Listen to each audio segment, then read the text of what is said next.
warahmatullahi wabarakatuh. Bismillahirrahmanirrahim. Innal hamdalillah nahmaduhu wa nasta'inuhu wa nastaghfiruh wa na'udzu billahi min shururi anfusina wa sayyiati a'malina.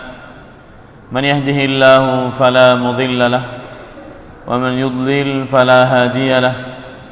Wa ashhadu an la ilaha illallah wahdahu la syarika lah wa ashhadu anna Muhammadan abduhu wa rasuluh.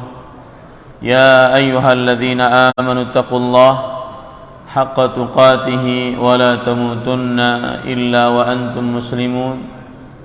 Ya ayyuhan nasu taqu rabbakumul ladzi khalaqakum min nafsin wahidah wa khalaqa minha zawjaha وبث منهما رجالا كثيرا ونساء واتقوا الله الذي تساءلون به والأرحام إن الله كان عليكم رقيبا.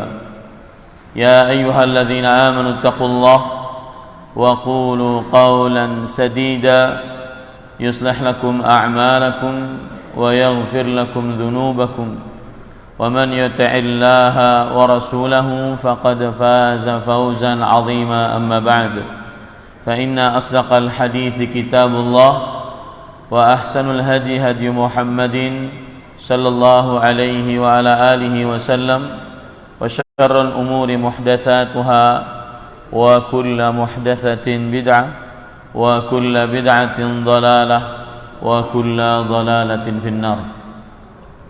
Alhamdulillah, kita bersyukur pada Allah Subhanahu wa taala pada hari ini, hari Ahad ba'da subuh 1 Muharram 1444 Hijriah, kita dimudahkan oleh Allah Subhanahu wa taala untuk duduk bersama di dalam sebuah kajian dengan tema terhina karena hutang atau jangan remehkan hutang di dalam Masjid Baitul Ma'mur,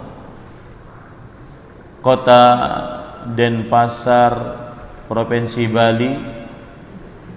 Salawat dan salam semoga selalu Allah berikan kepada Nabi kita Muhammad sallallahu alaihi wa ala alihi wasallam, pada keluarga beliau, para sahabat, serta orang-orang yang mengikuti beliau sampai hari kiamat kelak. Dengan nama-nama Allah yang husna dan sifat-sifatnya yang mulia, kita berdoa, Allahumma inna nas'aluka ilman nafi'an wa rizqan tayyiban wa amalan mutaqabbala. Allahumma amin. Ahibati fillah, Bapak Ibu, saudara-saudari jamaah Masjid Baitul Ma'mur Denpasar, Bali, yang saya cintai karena Allah, semoga Allah Subhanahu wa taala selalu memberikan afiat kepada kita di dunia dan di akhirat. Tema kita, jangan remehkan hutang. Mengapa tidak boleh meremehkan hutang? Dan juga terhina karena hutang. Mengapa terhina karena hutang? Padahal Allah Subhanahu wa taala berfirman di dalam surat Al-Baqarah ayat 282, Ya ayyuhalladzina amanu idza tadayantum bidainin ila ajalin musamman faktubuh.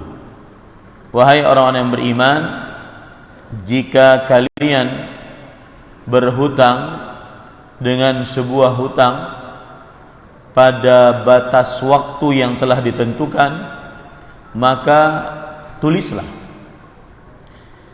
Al-Imam Al-Qurtubi rahimahullah pada ayat ini membawakan tafsiran dari Abdullah bin Abbas radhiyallahu anhuma. Beliau mengatakan, hadhil ayatu nazalat fis salami khassah, yang artinya ayat ini turun dalam transaksi jual beli salam secara khusus, yaitu memesan barang dengan sudah diberikan uang sebelum barang itu jadi.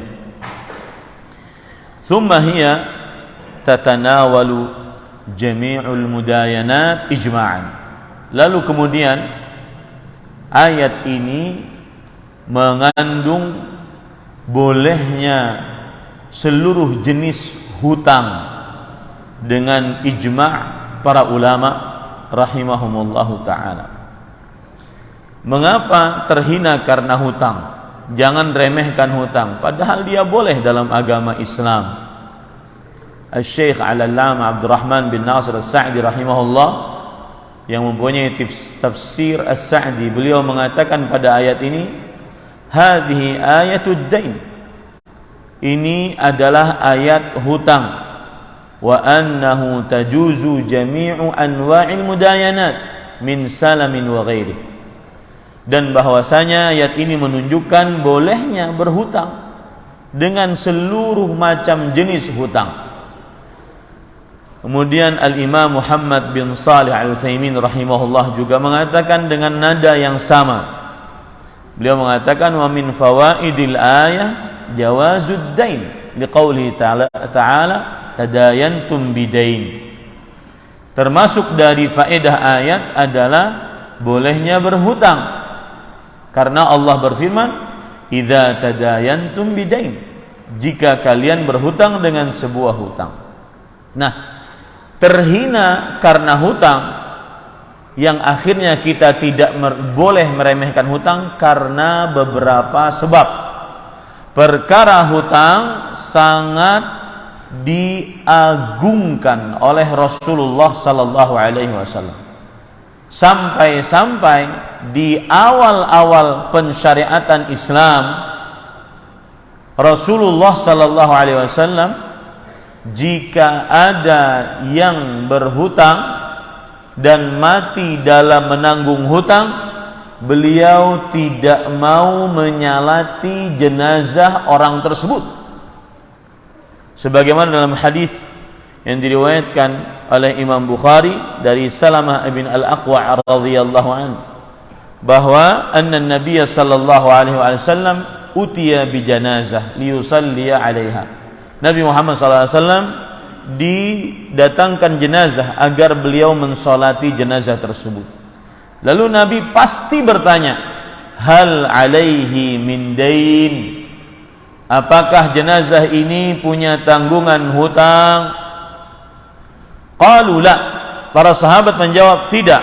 Fasalla alaihi, maka Nabi pun mau menyalati jenazah tersebut.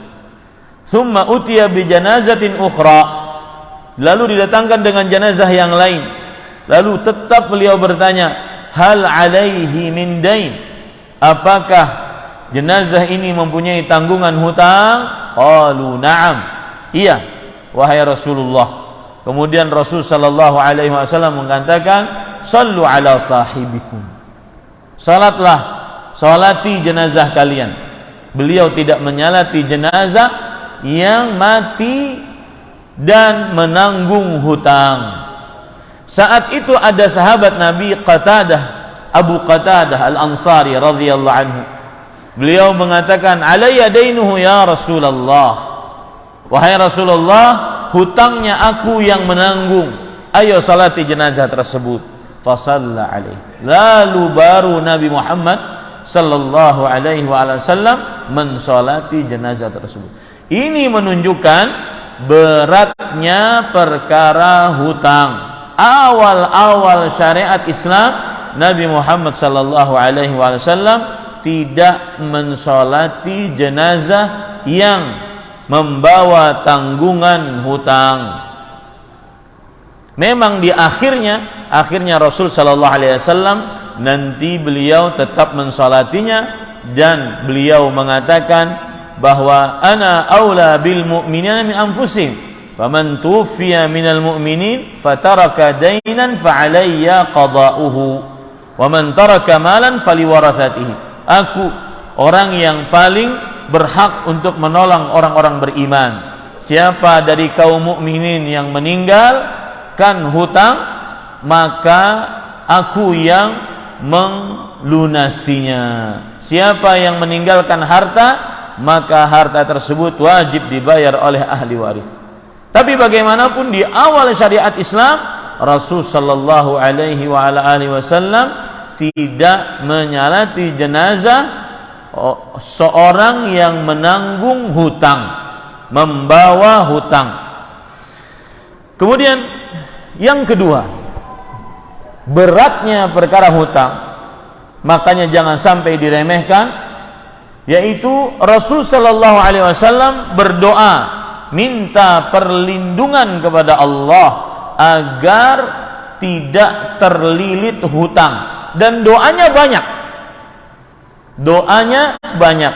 Di antara doa-doanya hadis riwayat Bukhari, Allahumma inni a'udzubika minal hammi wal hazan wal ajzi wal kasal wal jubni wal bukhl wa dhala'id dain wa ghalabatir rijal. Ya Allah, sesungguhnya aku berlindung kepadamu dari rasa gundah, sedih, lemah, malas, pengecut, sikap bakhil, dan beratnya hutang, dan dikalahkan musuh. Itu doa yang pertama, riwayat Bukhari. Dalam riwayat Bukhari yang lain, Rasul sallallahu alaihi wasallam bersabda, ini doanya lebih pendek, bisa dihafal. Allahumma inni a'udzubika minal ma'tham wal maghram. Silahkan dihafal. Allahumma inni a'udzubika minal ma'tham wal maghram, yang artinya, ya Allah, sesungguhnya aku berlindung kepadamu dari banyak dosa dan banyak hutang. Dan ini beliau ulang-ulang. Kemudian Anas bin Malik, pembantu beliau radhiyallahu anhu, bertanya, ya Rasulullah, ma aktsara ma tasta'idzu minal maghram. Wahai Rasulullah, mengapa engkau sering sekali minta perlindungan kepada Allah dari banyak hutang? Minta perlindungan kepada Allah dari terlilit hutang. Ada apa? Beliau menjawab sebabnya. Dan ini yang terjadi di tengah orang-orang yang berhutang. Kata Rasul sallallahu alaihi wasallam, "Innar rajula idza gharima haddatsa fakadzaba wa wa'ada fa akhlafa." Sesungguhnya seseorang jika terlilit hutang, kalau berbicara pasti dusta, kalau berjanji pasti ingkar janji, dan ini merupakan sifat yang paling dominan dari orang-orang munafik. Jika berbicara pasti dusta, jika janji pasti ingkar janji. Begitulah orang-orang yang berhutang. Janji sepekan bayar, akhirnya setahun tidak bayar, sampai seumur hidup tidak bayar. Ini hal yang kedua yang menunjukkan beratnya hutang.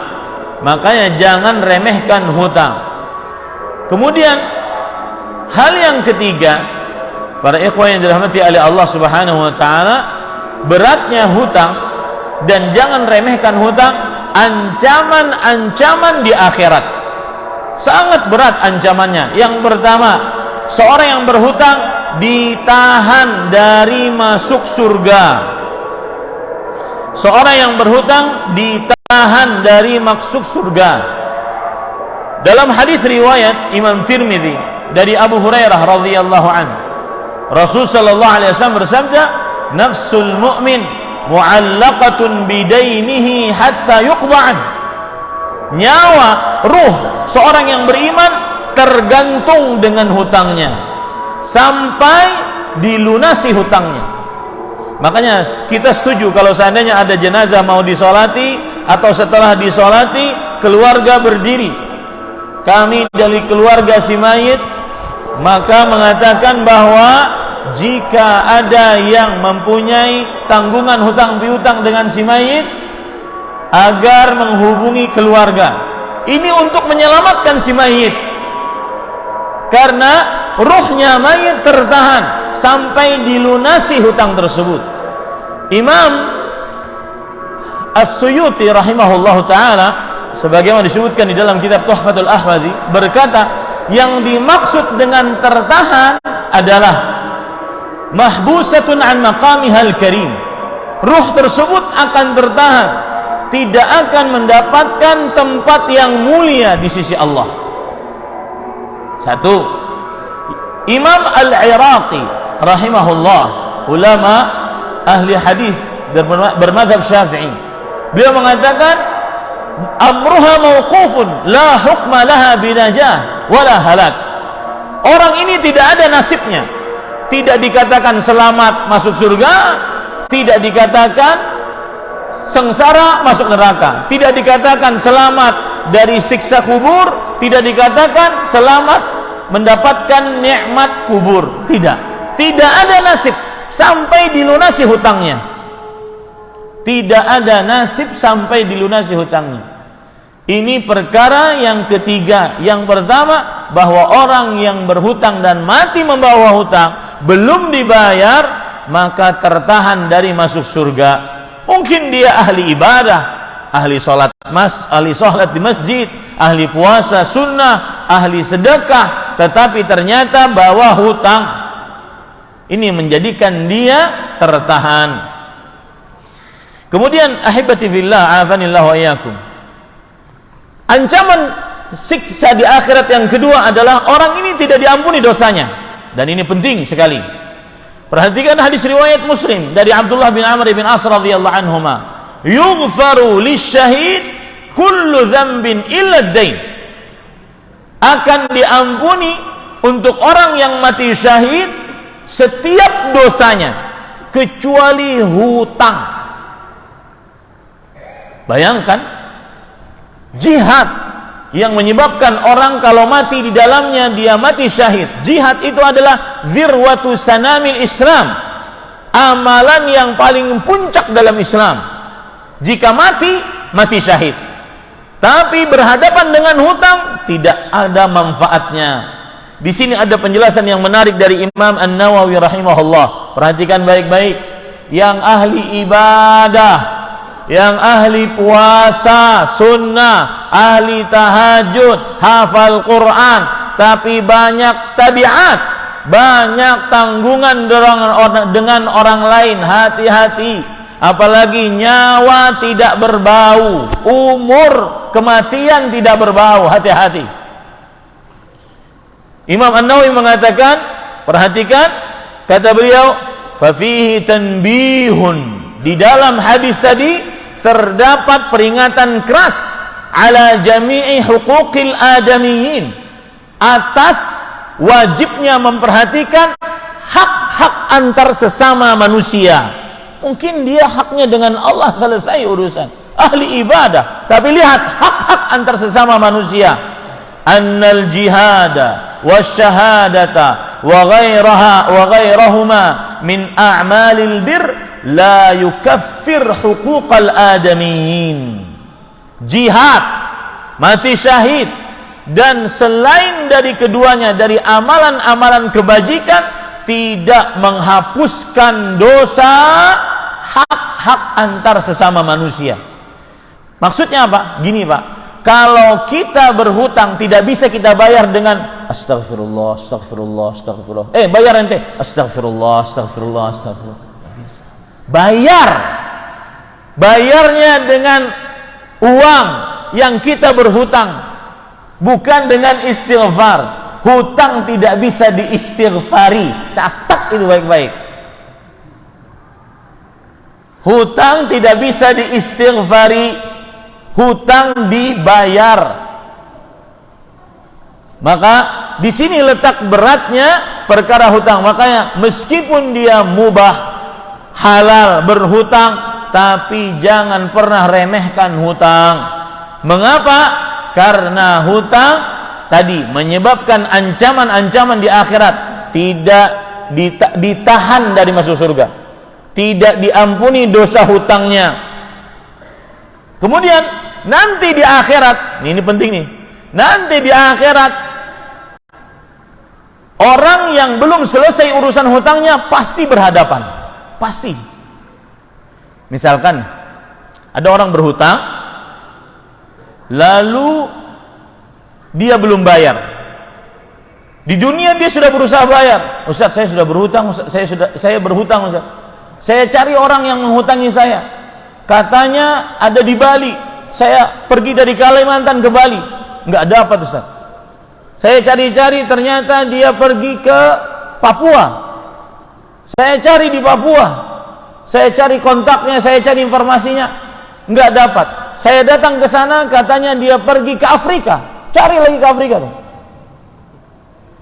Setelah sampai di Afrika, hari saya sampai di Afrika, ternyata dia mati. Belum selesai saya bayar hutang. Maka apa solusinya kalau begitu? Solusinya, berikan kepada ahli warisnya. Karena ini barang, ini hutang wajib dikembalikan. Kalau tidak, bermasalah di akhirat. Ustaz, saya punya solusi. Apa solusinya? Saya sedekahkan saja. Saya sudah cari keluarganya nggak dapat. Saya sedekahkan saja atas nama dia. Maka kita katakan boleh. Dan itu baru inisiatif. Mungkin di akhirat dia bisa menerima. Mungkin di akhirat dia bisa menerima, mungkin tidak. Makanya Rasul sallallahu alaihi wasallam bersabda, hadis riwayat Bukhari, karena di akhirat Pak tidak ada maaf. Maaf ya, saya belum bayar hutang. Nggak ada maaf di akhirat. Yang ada adalah kepengadilan yang adil.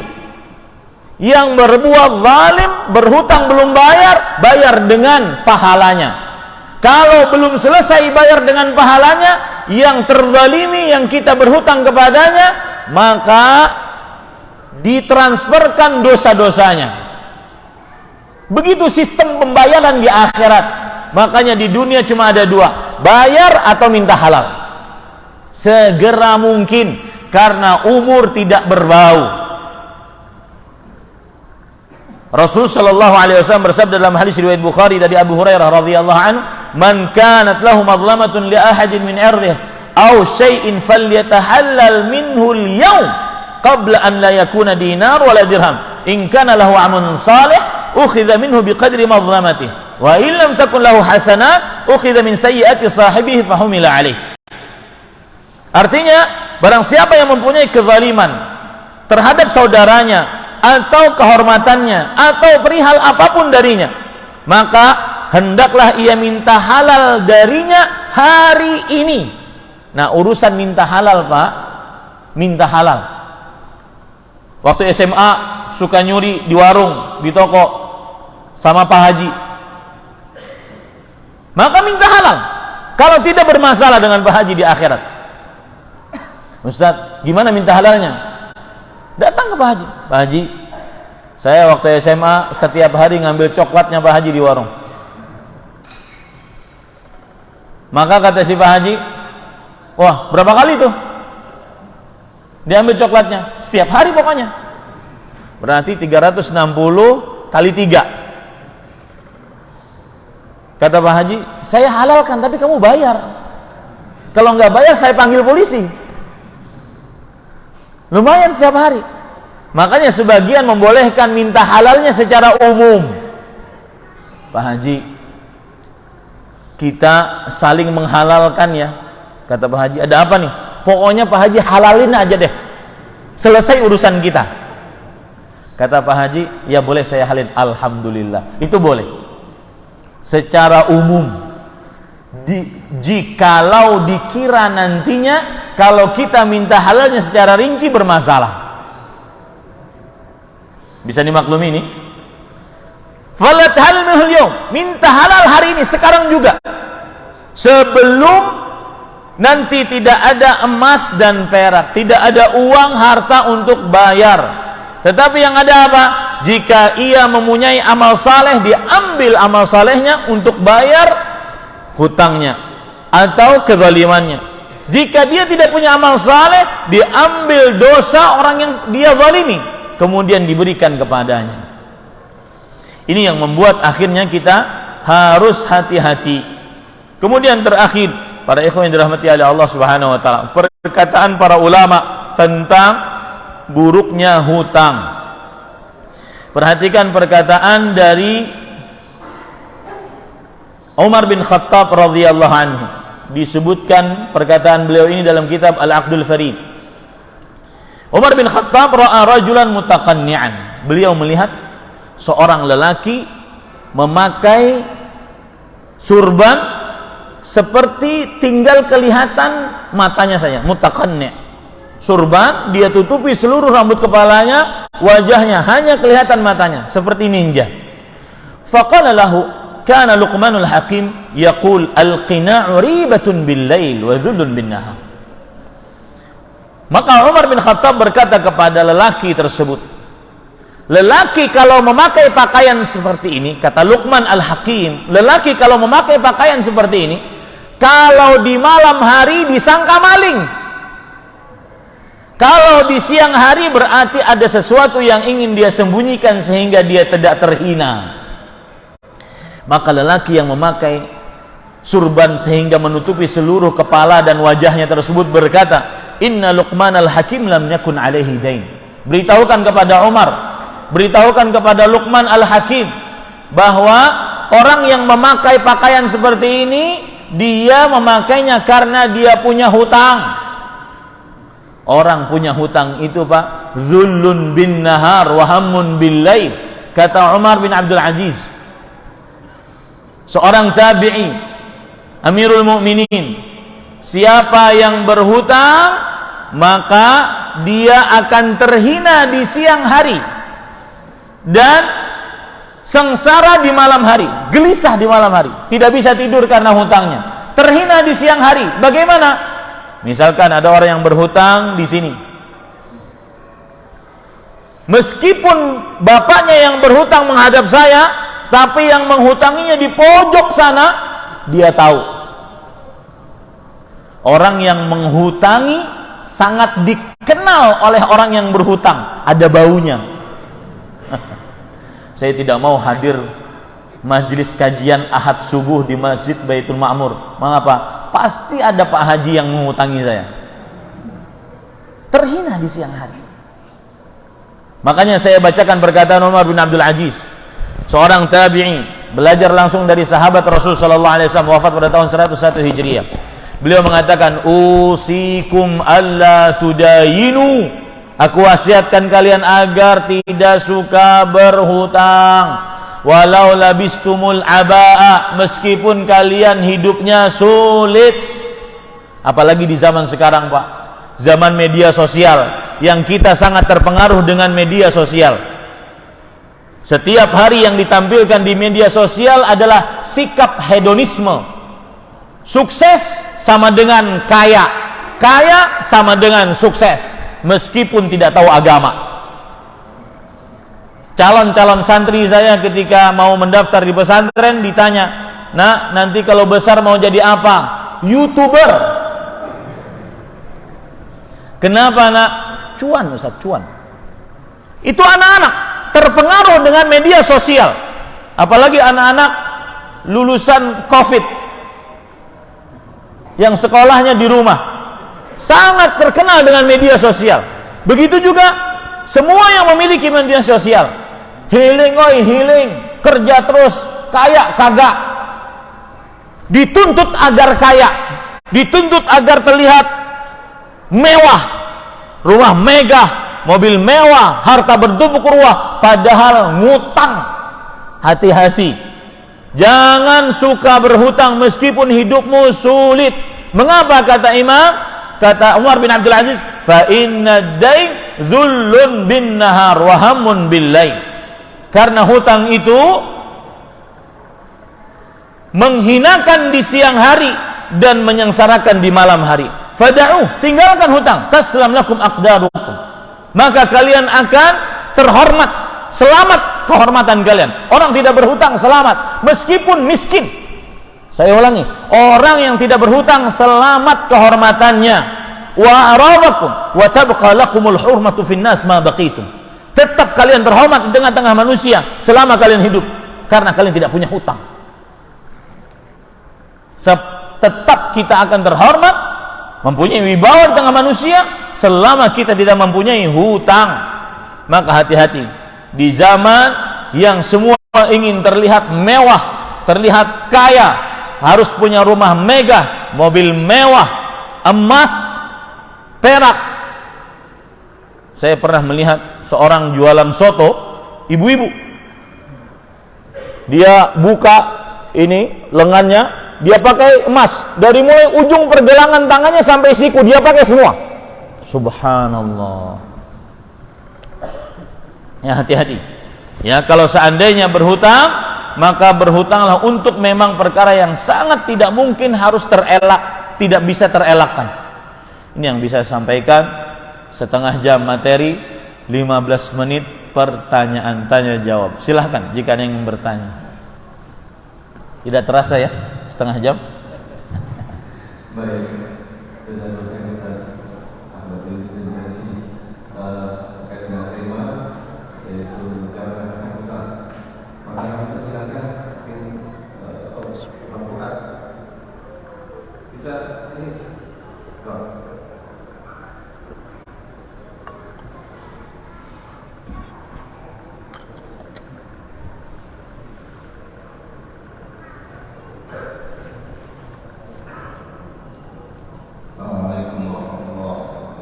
Waalaikumsalam warahmatullahi wabarakatuh.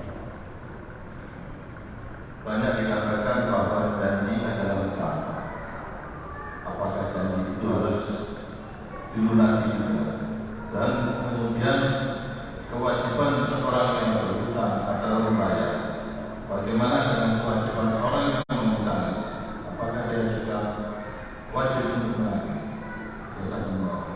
Bismillah, walhamdulillah, wassalatu wassalamu ala rasulillah wa ala alihi wa ashabihi wa man wala, amma ba'd. Ya, janji adalah hutang. Betul, orang yang berjanji maka dia telah berhutang. Maka seyogianya seorang muslim yang berjanji, terutama janji untuk mengerjakan kebaikan, maka dia wajib untuk menunaikan janji tersebut. Terutama apabila janji tersebut disertai dengan sumpah, maka wajib untuk menunaikannya. Lihat jawaban saya tadi. Iya, janji adalah hutang, maka seyogianya dia bayar janji tersebut karena dia hutang. Terutama kalau janji tersebut dibarengi dengan sumpah, maka pada saat itu dia wajib melunasinya. Kalau dia bersumpah dalam sebuah perjanjian, kemudian dia tidak melaksanakan perjanjian tersebut padahal dia sudah bersumpah, dia wajib bayar kafarat.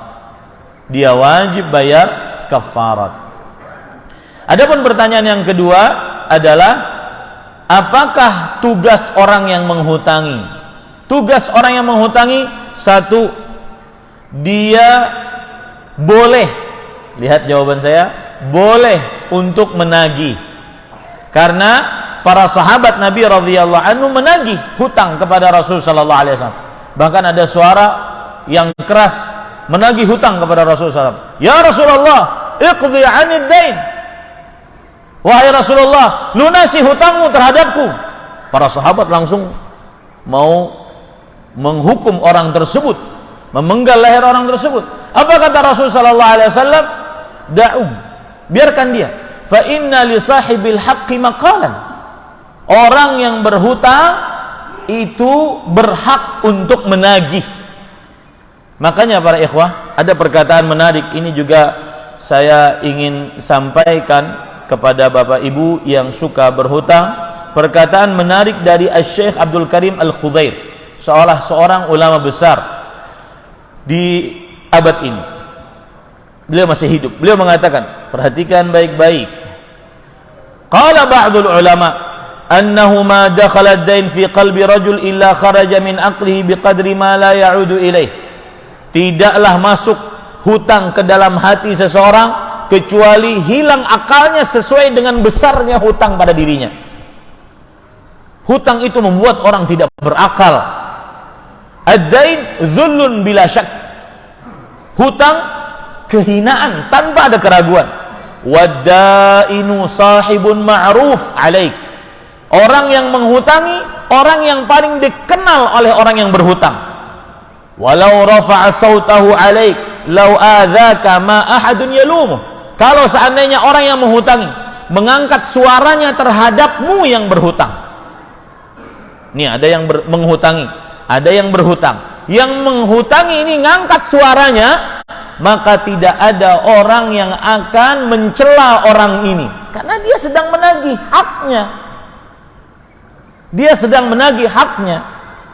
Walau rafa'a sautahu alaik law adzaka ma ahadun yalum.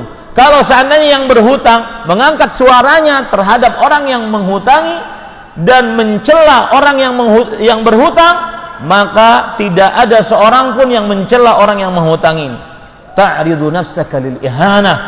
Orang yang berhutang akan meletakkan dirinya pada kesengsaraan, apalagi di zaman sekarang. Ya, di zaman sekarang pinjol, pinjaman online, berhutang untuk bermaksiat.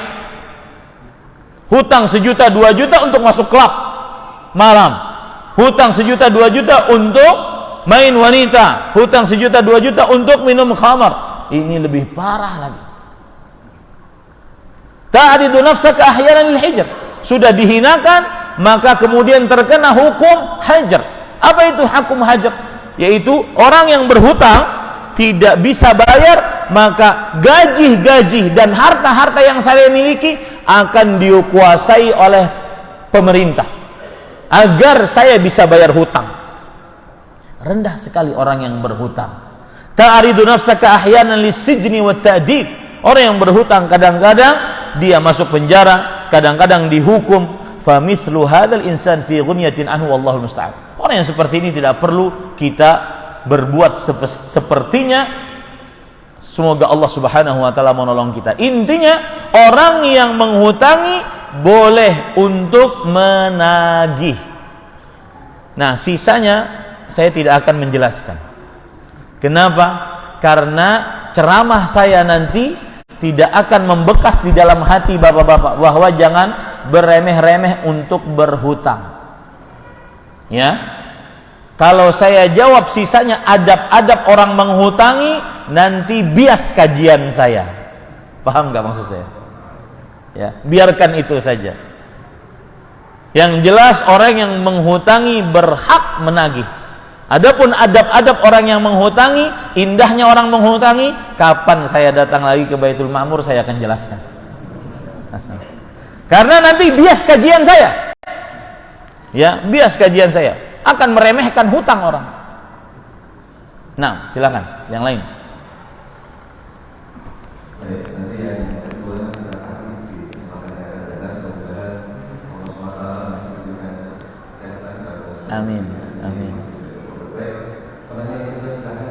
Masih ada waktu 5 menit. Oke. Silakan.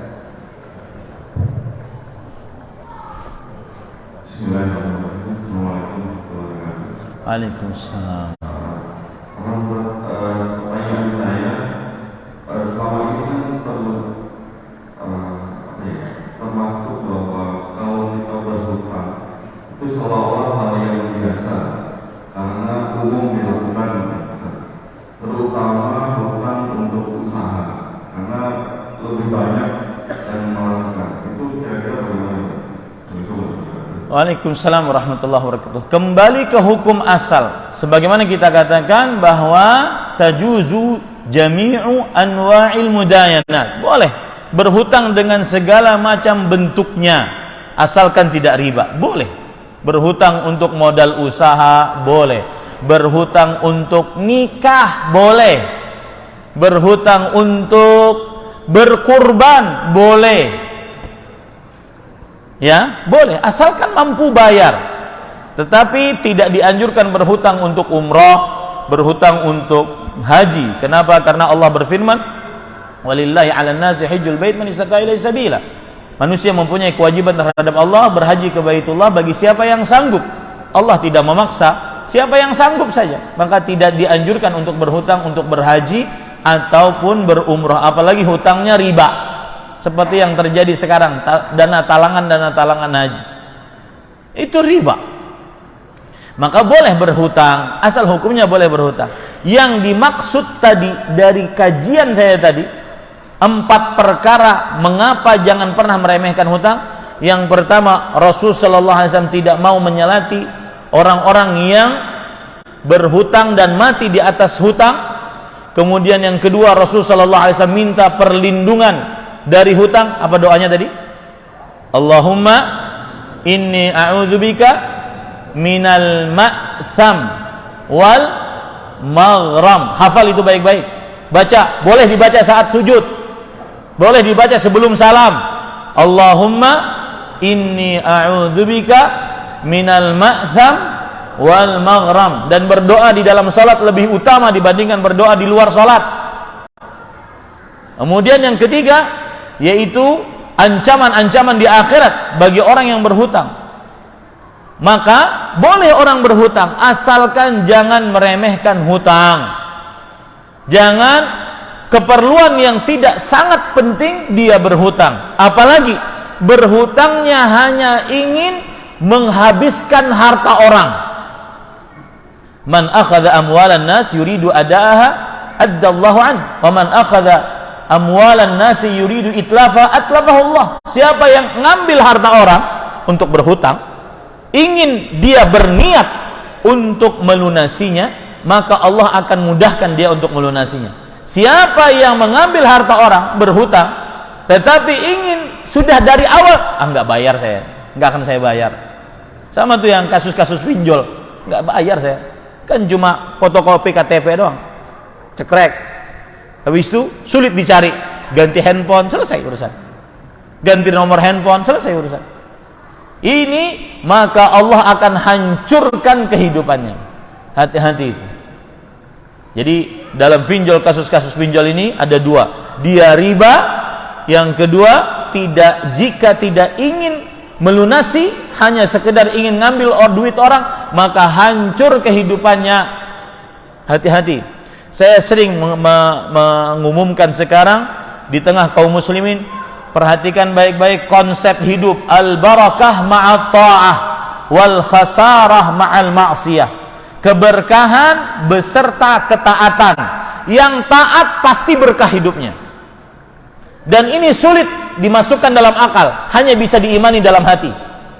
Contoh, umroh biayanya mahal, haji biayanya mahal. Akan tetapi kata Rasulullah SAW, tabi'u bainal haji wal umrah fa innahuma yanfiyanil faqra wadh-dhunub. Terus ulang-ulangilah haji dan umrah bagi siapa yang mampu. Sesungguhnya haji dan umrah menghilangkan kemiskinan. Keberkahan bersama ketaatan. Jangan dikira Bapak Ibu saudara-saudari sekalian duduk di majelis ilmu kemudian tidak berpengaruh kepada keluarga di rumah, tidak mendatangkan sakinah. Tidak, sangat mendatangkan sakinah duduk di majelis ilmu. Jangan dikira zikir setelah sholat 2 rakaat sebelum subuh itu tidak berpengaruh kepada urusan lancarnya urusan kita di dunia. Sangat berpengaruh. Keberkahan bersama dengan ketaatan. Yang kedua, kesialan bersama dengan kemaksiatan. Anak perempuan sudah balik, tidak mau berjilbab, jangan dikira karena memang dia sulit dinasihati. Enggak, mungkin orang tuanya yang mencari harta dengan cara yang haram. Mungkin orang tuanya yang melalaikan kewajiban, melanggar larangan. Kesialan akibat maksiat, dan itu pasti. Cukup kiranya, habis waktu kita. Demikian, semoga yang disampaikan bermanfaat. Dan saya kurang tahu ini kedatangan saya yang kedua tahun berapa, yang pertama 2000 berapa gitu ya. Mudah-mudahan kita masih dipanjangkan oleh Allah Subhanahu wa taala umur dalam kebaikan sehingga kita bertemu lagi dalam majelis ilmu di dunia. Jika tidak bertemu di dunia, maka sampai jumpa di dalam surganya Allah Subhanahu wa taala. Ini yang bisa saya sampaikan. Sallallahu Nabi Muhammad walhamdulillahirabbil alamin. Wassalamualaikum warahmatullahi wabarakatuh.